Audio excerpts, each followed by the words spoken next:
Hello दोस्तों, नमस्कार। स्वागत है आपका हमारे यूट्यूब चैनल देवभूमि स्टडी पॉइंट में।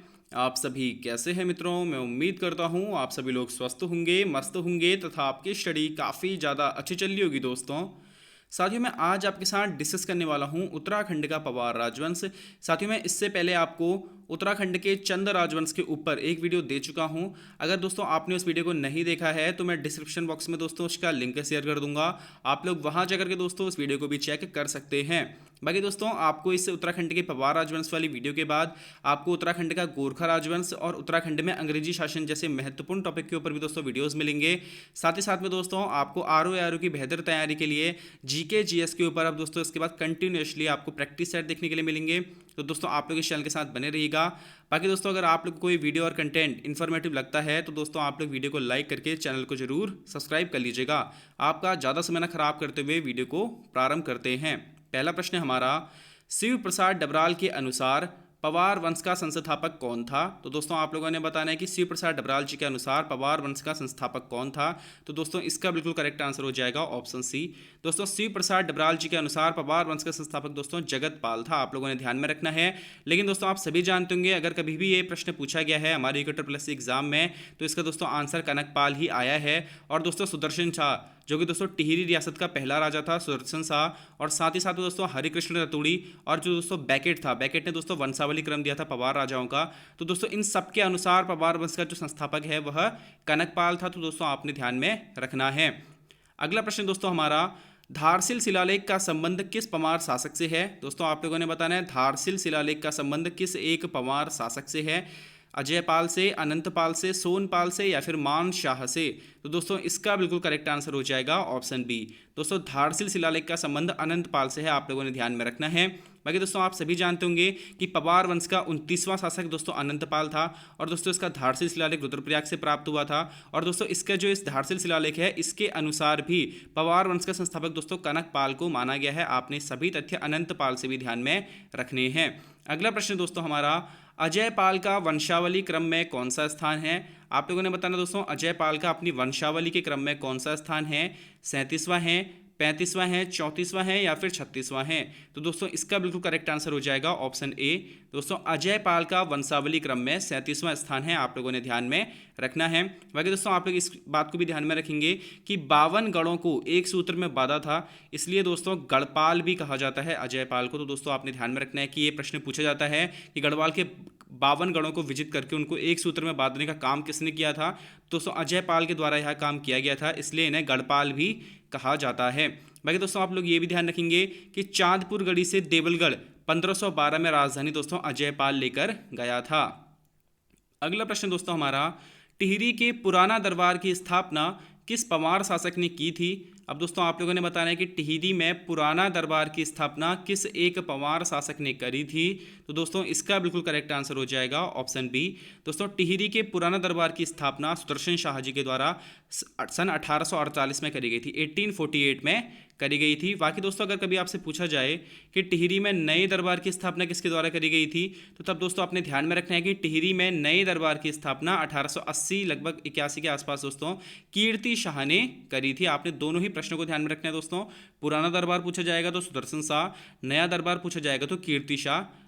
आगे बढ़ते हैं दोस्तों, किस एक रचना में मान शाह को कर्ण से बड़ा दानवीर कहा गया है? अब दोस्तों आप लोगों ने बताना है कि इन चारों रचनाओं में से किस एक रचना में मान शाह को दोस्तों कर्ण से बड़ा दानवीर बताया गया है। तो दोस्तों इसका बिल्कुल करेक्ट आंसर हो जाएगा ऑप्शन ए। दोस्तों मानोदय काव्य में मान शाह को कर्ण से बड़ा दानवीर कहा गया है। दोस्तों जो मानोदय काव्य है ये मान शाह के दरबारी कवि भरत ने संस्कृत भाषा में लिखा है। आप लोगों ने ध्यान में रखना है। इसमें दोस्तों मान शाह को सूर्य के समान तेजस्वी, भीम के समान बलशाली, कर्ण से बड़ा दानवीर और समुद्र के समान गंभीर कहा गया है। तो दोस्तों आपने सभी तथ्यों को ध्यान में रखना चाहिए। अगला प्रश्न दोस्तों हमारा, बलभद्र शाह को शाह की उपाधि देने वाला शासक कौन था? अब दोस्तों आप सभी जानते होंगे कि ये पहले से शाह तो लगता नहीं था। पहले दोस्तों पाल की उपाधि इनके पीछे लगती थी। तो दोस्तों बाद में इनके पीछे शाह की उपाधि लगने लगी थी। तो ऐसा कौन सा शासक था जिसने बलभद्र शाह को शाह की उपाधि दी थी? तो दोस्तों इसका बिल्कुल करेक्ट आंसर हो जाएगा ऑप्शन डी। दोस्तों बलभद्र शाह को शाह की उपाधि देने वाला शासक बहलोल लोदी था। आप लोगों ने ध्यान में रखना है।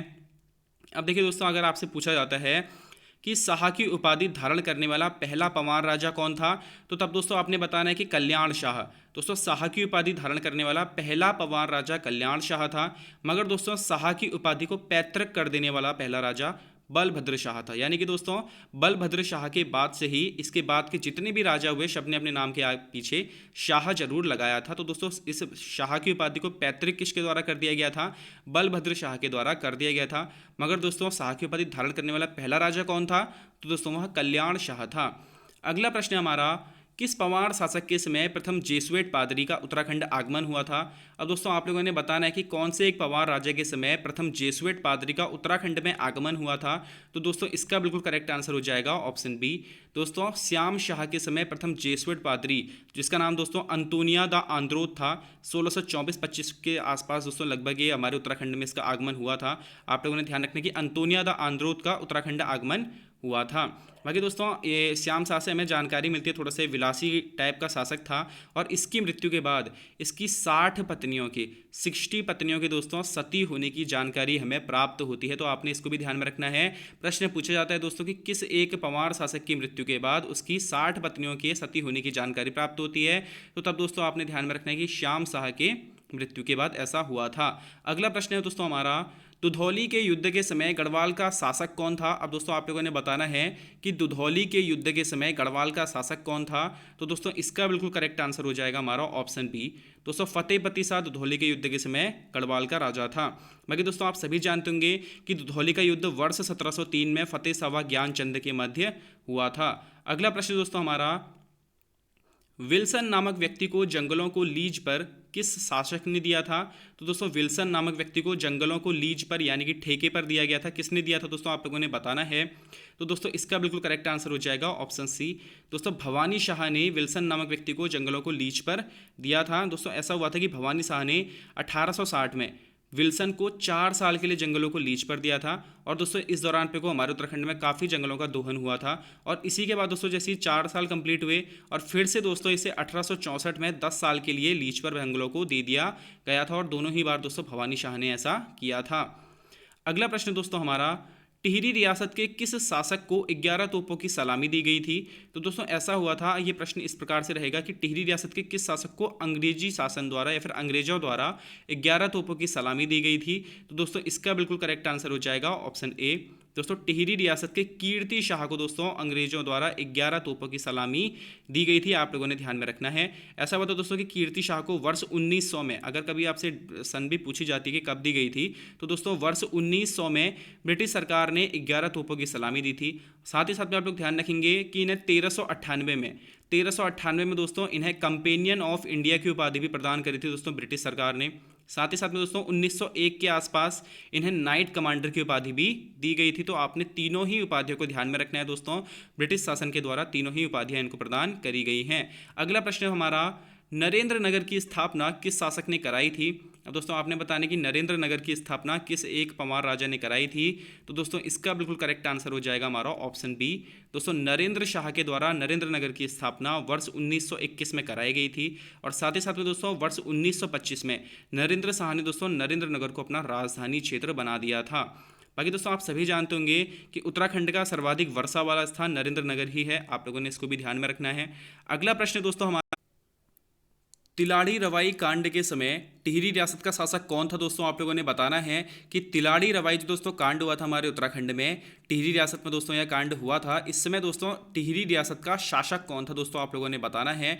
तो दोस्तों इसका बिल्कुल करेक्ट आंसर हो जाएगा ऑप्शन बी। दोस्तों तिलाड़ी रवाई कांड के समय टिहरी रियासत का राजा नरेंद्र शाह था। दोस्तों आप लोगों ने ध्यान में रखना है। बाकी दोस्तों आप सभी जानते होंगे कि 30 मई 1930 को तिलाड़ी रवाई हत्याकांड हुआ था दोस्तों, जिसे उत्तराखंड का जलियांवाला बाग हत्याकांड भी कहा जाता है। बाकी दोस्तों इसमें ये पूछा जाता है कि इस घटनाकांड में किसने लोगों पर गोली चलाने का आदेश दिया था?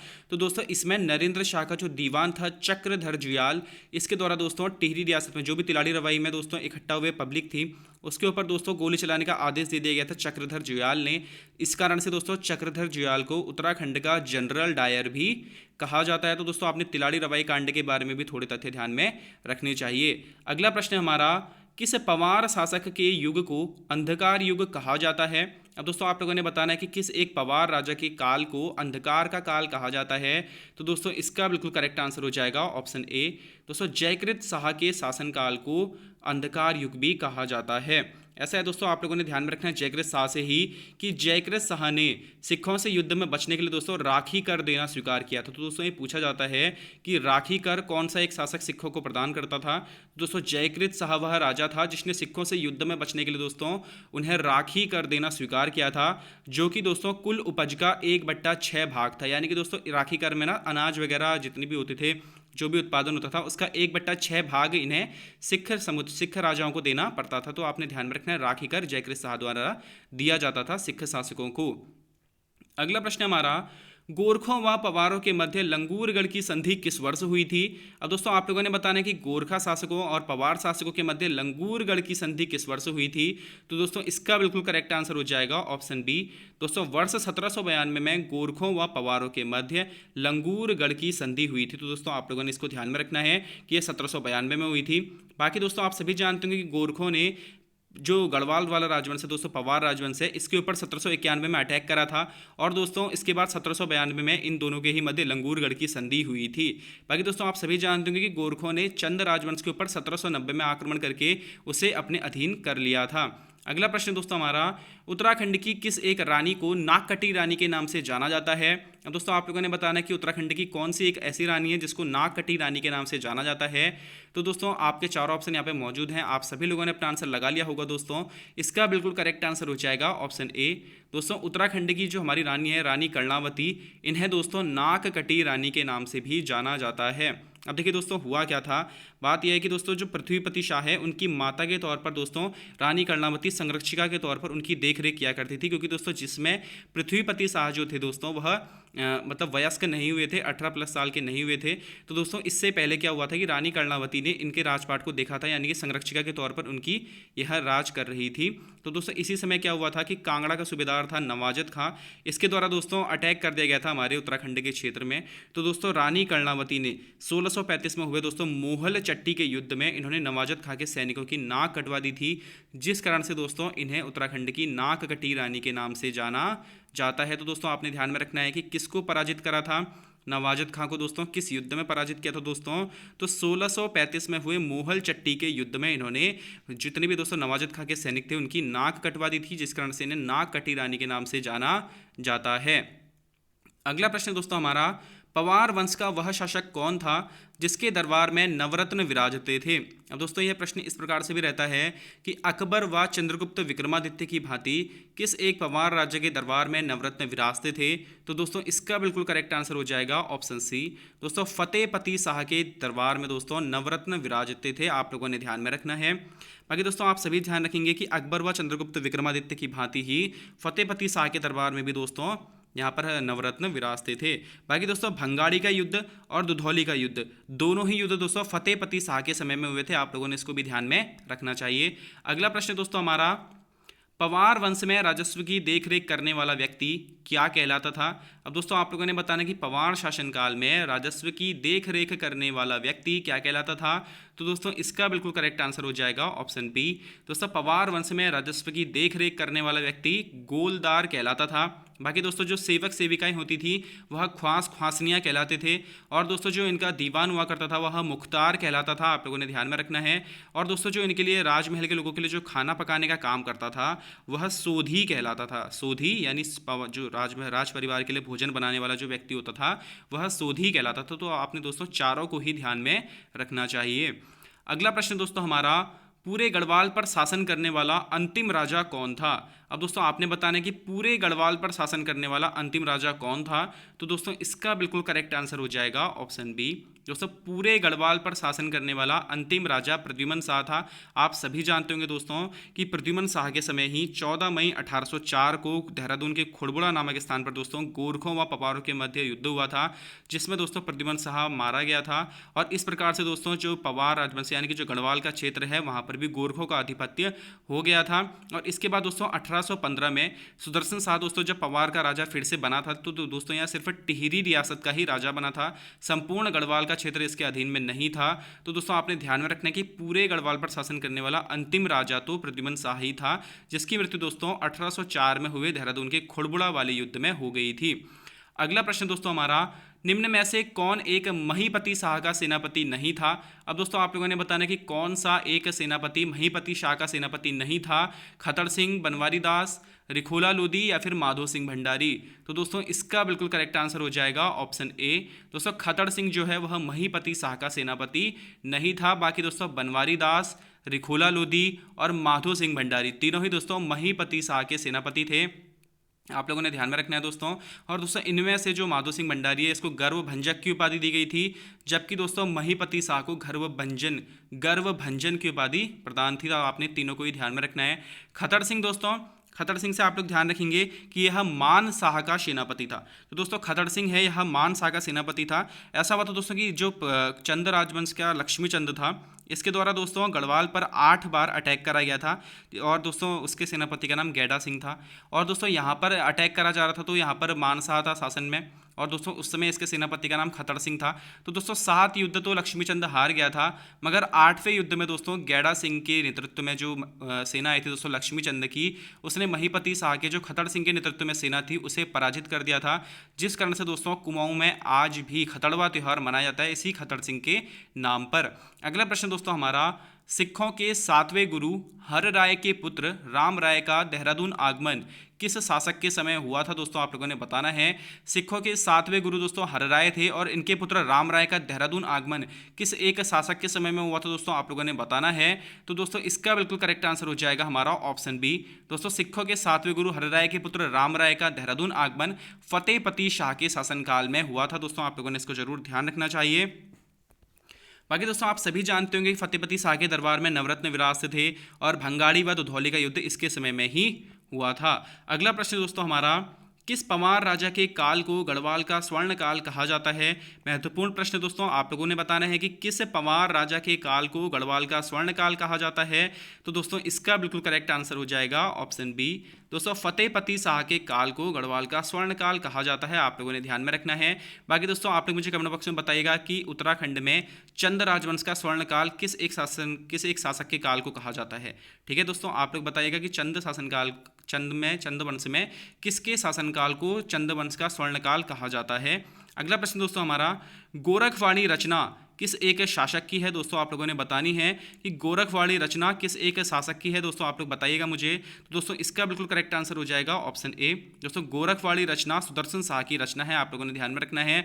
बाकी दोस्तों सभासार नामक ग्रंथ भी सुदर्शन शाह का है, जो इन्होंने दोस्तों ब्रज भाषा में लिखा था, और यह 7 खंडों में विभक्त था। तो दोस्तों ये सभासार से काफ़ी ज़्यादा प्रश्न हमारे एग्जाम में बने हैं, तो आपने ध्यान में रखना है दोस्तों कि सभासार नामक ग्रंथ भी सुदर्शन शाह का है, और गोरखवाणी रचना भी सुदर्शन शाह की ही है। और दोस्तों आप सभासार थोड़ा सा महत्वपूर्ण है, काफ़ी ज़्यादा बार पूछा गया है, तो दोस्तों आप उसके बारे में ध्यान रखिएगा कि यह सभासार नामक ग्रंथ इन्होंने ब्रज भाषा में लिखा था, और दोस्तों यह 7 खंडों में विभक्त था।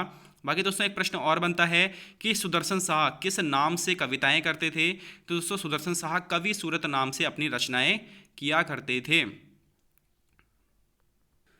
अगला प्रश्न दोस्तों हमारा, टिहरी में घंटा घर का निर्माण किस शासक ने कराया था। दोस्तों आप लोगों ने बताना है कि टिहरी में घंटा घर का निर्माण किस एक राजा ने करवाया था। तो दोस्तों इसका बिल्कुल करेक्ट आंसर हो जाएगा ऑप्शन बी। दोस्तों टिहरी में घंटा घर का निर्माण कीर्ति शाह के द्वारा कराया गया था, महारानी विक्टोरिया की याद में। तो दोस्तों आपने ध्यान रखना है कि कीर्ति शाह ने महारानी विक्टोरिया की याद में टिहरी में घंटा घर का निर्माण कराया था। साथ ही साथ में दोस्तों आप लोग ध्यान रखेंगे कि इसने ही टिहरी गढ़वाल में दोस्तों प्रताप हाई स्कूल और हीवेट संस्कृत पाठशाला भी बनवाई थी। तो दोस्तों अपने ध्यान में रखना है कि प्रताप हाई स्कूल और हीवेट संस्कृत पाठशाला भी दोस्तों कीर्ति शाह ने ही बनवाई थी। साथ ही साथ में आप लोग दोस्तों ध्यान रखना कि टिहरी में किसान बैंक की स्थापना भी दोस्तों कीर्ति शाह के द्वारा ही करवाई गई थी। और दोस्तों इसने ही ग्रह नक्षत्रों की जाँच हेतु टिहरी गढ़वाल में एक वेधशाला यानी कि एक ऑब्जर्वेटरी का निर्माण कराया था। दोस्तों आप सभी तथ्यों को ध्यान में रखिएगा, किस किस चीज़ों का इसने निर्माण करवाया है। घंटाघर का निर्माण दोस्तों, Pratap high school, Hewett Sanskrit पाठशाला हो गया, किसान बैंक की स्थापना, और टिहरी में दोस्तों एक वेधशाला यानी कि ऑब्जर्वेटरी का निर्माण भी दोस्तों कीर्ति शाह के द्वारा ही करवाया गया था। और दोस्तों हमारा आज का अंतिम प्रश्न है, टिहरी का भारत में विलय कब हो गया था? दोस्तों आप लोगों ने बताना है कि टिहरी जो रियासत थी इसका भारत में विलय किस डेट को हुआ, तो दोस्तों आप लोगों ने बताना है। तो दोस्तों इसका बिल्कुल करेक्ट आंसर हो जाएगा ऑप्शन बी। दोस्तों टिहरी का भारत में विलय 1 अगस्त 1949 को हुआ था। और दोस्तों टिहरी रियासत का अंतिम राजा मानवेंद्र शाह था। तो दोस्तों मानवेंद्र शाह ने 1 अगस्त 1949 को भारत सरकार के विलय पत्र पर हस्ताक्षर कर दिए थे दोस्तों। और इसके बाद जो टिहरी गढ़वाल था वह दोस्तों संयुक्त प्रांत, दोस्तों तब उत्तर प्रदेश को संयुक्त प्रांत कहा जाता था। तो दोस्तों इस प्रकार जो टिहरी रियासत थी वह संयुक्त प्रांत का 50वां जिला बन गई थी। तो दोस्तों आपने सभी तथ्यों को ध्यान में रखना है कि किस में शामिल हो गई थी। दोस्तों संयुक्त प्रांत उत्तर प्रदेश में शामिल हुई थी। कौन सा जिला बना था?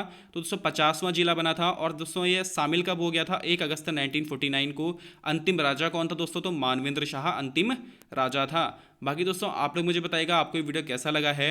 अगर आपकी दोस्तों किसी प्रकार की कोई राय है तो आप लोग दोस्तों मुझे कमेंट बॉक्स में जरूर बता सकते हैं।